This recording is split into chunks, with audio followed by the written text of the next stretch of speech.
Can గురించి explain చేస్తా అని చెప్పా కదా! ఇదైతే చాలా మంది కన్‌ఫ్యూజ్ అయినట్టు నాకు అనిపించిందనమాట. సో, మనకి 10 ఇంచెస్ 10 మీటర్స్ అని అంటారు.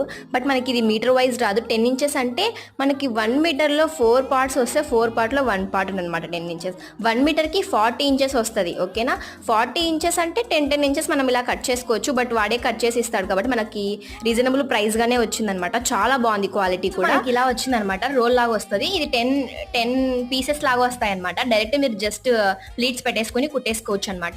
ఇంకొక ఐడియా అనమాట, మీరు డైరెక్ట్ లైనింగ్ యూజ్ చేస్తారు కదా దానికి లైనింగ్ లేకుండా ఈసారి మనం శారీకి లోపల లంగా వేసుకుంటాం కదా, దానికైతే స్టిచ్ చేసుకోండి. చాలా స్టిఫ్ గా అందుకు బాగుంటది. ఇక్కడైతే చెక్ చేస్తున్నా అనమాట 10 ఇంచెస్ ఉందా లేదా, 10 మీటర్స్ మీటర్ ఉందా లేదా అనేసి. ఇది చూడండి, మనకి నేను చూపించేది మీకు 1 మీటర్ క్యాన్ అనమాట. దీన్ని డబుల్ హోల్ చేసేసి ఇలా లేయర్స్ లాగా ప్లీట్స్ పెట్టేసి జాయిన్ చేసేస్తాను. లైనింగ్ పార్ట్ కి అయితే అంబ్రెల్లా కటింగ్ కట్ చేసి. బట్ ఇప్పుడు వెరైటీగా డిజైన్ చేస్తున్నాను. నెక్స్ట్ లో తప్పకుండా చూపిస్తాను. అందులో లింక్ అని కామెంట్ చేయండి. నచ్చితే తప్పకుండా షేర్ చేయండి, లైక్ చేయండి, ఫాలో అవ్వడం అసలు మర్చిపోకండి.